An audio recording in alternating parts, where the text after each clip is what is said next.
Welcome back to the channel. I'm Lucas and this is 1194 video. Of course, what you see in front of me is this MAXSPEEDINGRODS box.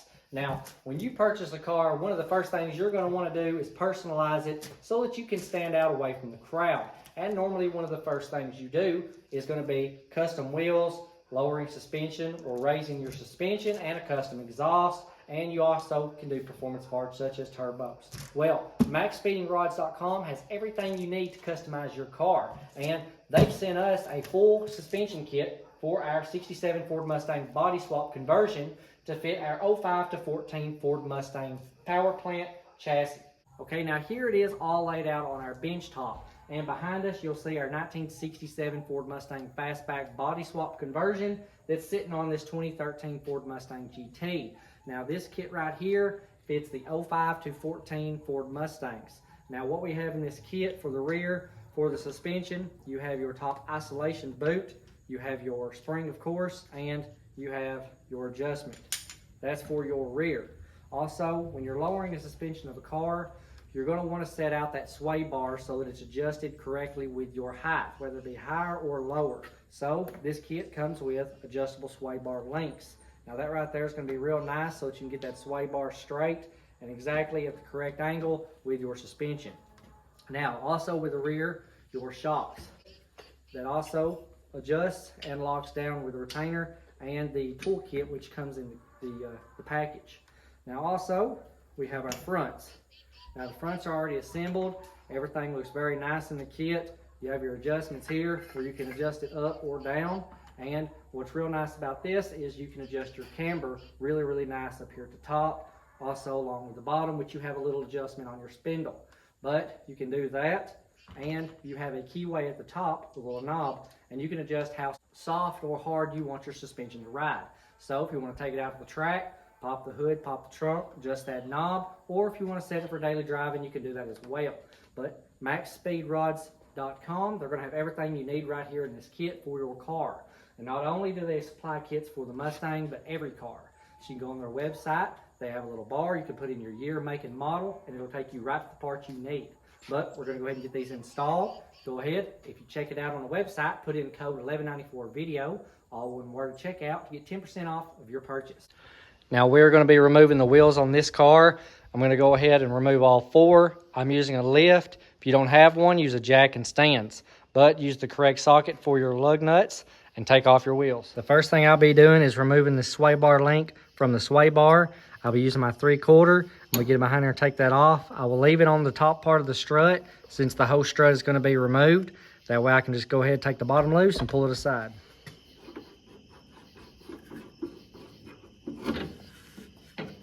The next thing we would do is remove the nut and bolt right here from the back of the strut to remove the brake line, but somebody's already put lowering springs on this car and they left out that bolt. Next thing I'm going to be doing is removing the two bolts right here that connect the spindle to the strut. Do note that whenever you loosen these up, if you pull those bolts out, it will come loose from the strut.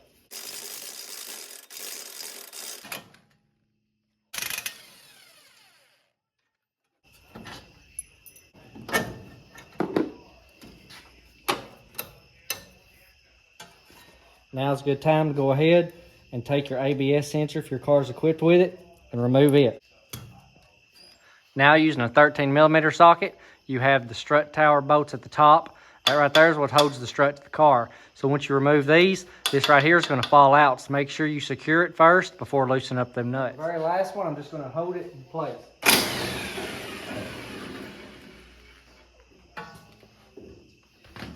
Then you can take your strut and slide it right down to the bottom. And there you have it. Here's my strut. This one has Ford Racing springs on it. Now that right there is going to be okay for some people, but if you want to be able to adjust your ride height and your ride by tensioning your spring, coilovers is going to be the way to go. Now just a quick look of the lowering spring, original strut versus the coilover side by side. They're same right here at the shock tower as you go down. It's the same here where your sway bar will bolt, but you look here where your spindle bolts, the spindle here is going to be a lot higher, lowering your car a lot more. Now this is with it completely lowered.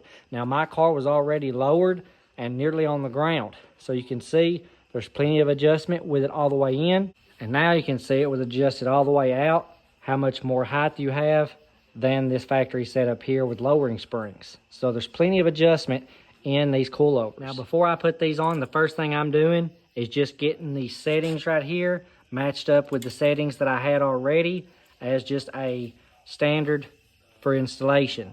So what I did was measure from the top down to right there, and it was 16 inches, and I've done that on both sides. Now the max speeding rods comes with bolts already, so you want to go ahead and take those loose. You also want to make sure that your adjustment at the top is going to be for this way and that way, pulling it in and out, just like so. Go ahead and line it up. These are both way directions, so you don't have to worry about putting one on the wrong side.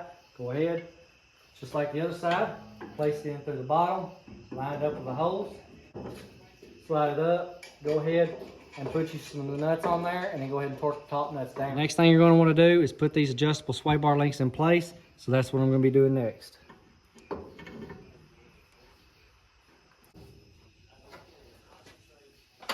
Now we're going to take our spindle and put it right here into place, and make sure you put your camber adjustment bolt in the bottom like it was before, and your other bolt in the top, and go ahead and fasten them, tighten them down.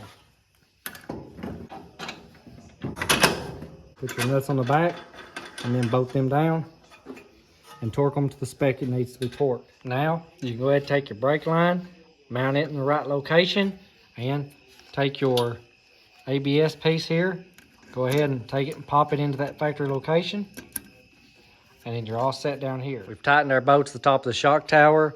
We've put in the hoses and the line exactly where it needs to be. We've torqued down our setting for our camber. It'll have to be adjusted, of course. Also, the front steering alignment will have to be adjusted. Sway bar link is in and it's tightened down. Now the best thing to do is go ahead and duplicate that on the other side. Now that I have both sides done, I can go ahead, I can reinstall my wheel and then get onto the back. But once the wheel is installed, I can set the car on the ground, see where my height is, and then get that adjusted.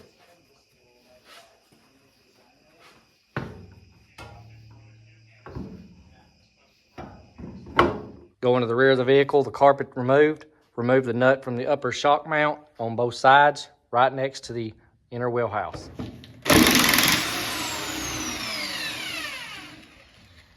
The next thing you're going to be doing is putting either a jack, or what we're going to be doing since we're using a lift is a raisable stand on the rear end to get the tension off the rear end so that we can loosen up the sway bar.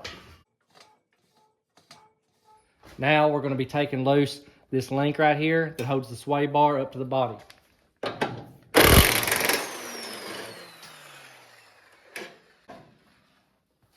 Go ahead and just grab it, pull it out of the way. Now that the tension is off the rear end, I could take those springs and just skid them and pull them right out of place. And this car already had the Ford Racing lowering springs, but it didn't have a good ride, and I couldn't adjust the suspension. Now we're going to go ahead and take these shocks loose. Make sure you grab them and hold them into place. That way they don't fall out as you're taking them out.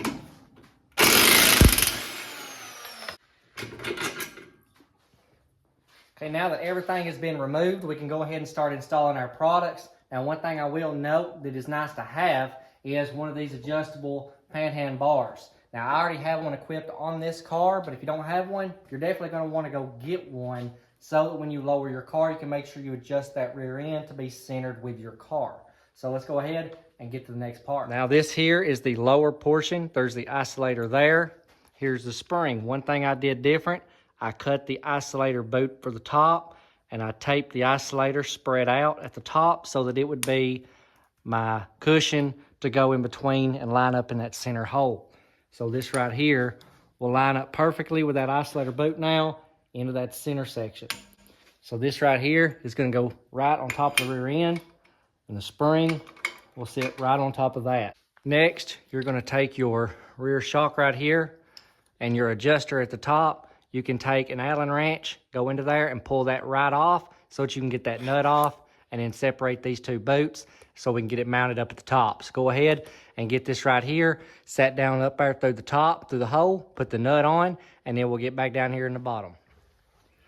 Now that we have those shocks up there and they're bolted up at the top, we can raise our rear end so that the shock lines up to our mounting hole in the rear axle here, and put our bolt back in.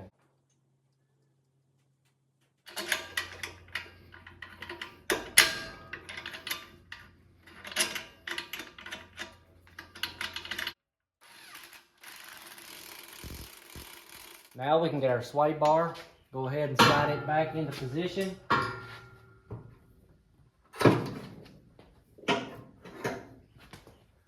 And go ahead, put your bolt in and tighten it down.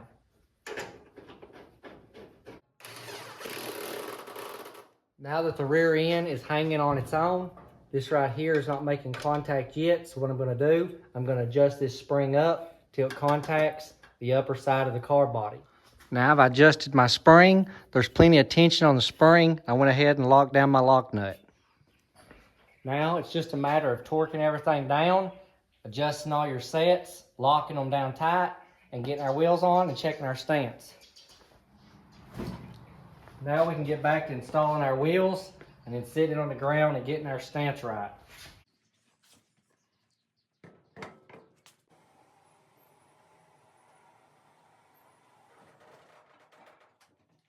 Okay, now as you can see, it didn't go down very much. That's because I adjusted my spring rate at a higher tension because it's all the way closer up to the top.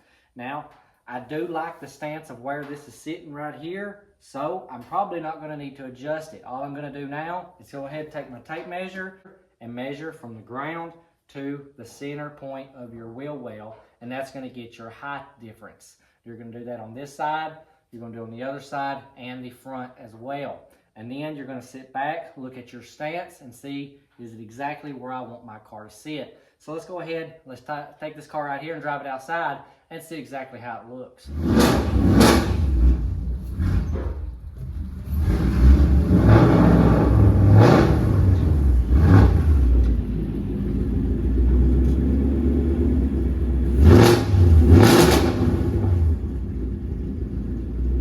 Okay, so it's sitting outside now, and we have it exactly where I want it. I've had to lower the front just a little bit to get it to level with the back, but here it is. Now, all we gotta do is put some gas in it and take it down the road.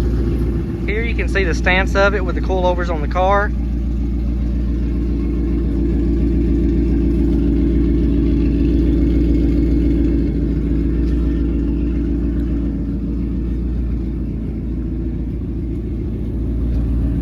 I did adjust the front some more, loosening up this lower nut, and then turning this whole screw down into it, and then torquing my nut down when I got to my desired height. Okay, now one thing about this car you may notice, it's doesn't have a seat, sitting on a piece of wood, but that's all right. We're gonna go ahead, test it, drive down the road, see how it rides.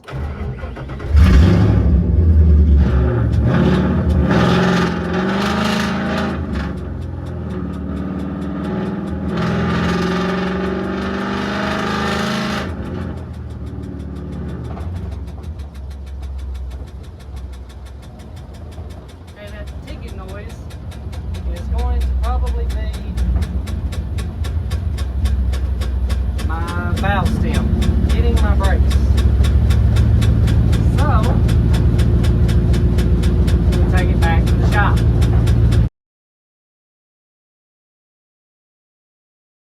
It is indeed the valve stem's rubbing, so I'm going to get it back to the garage.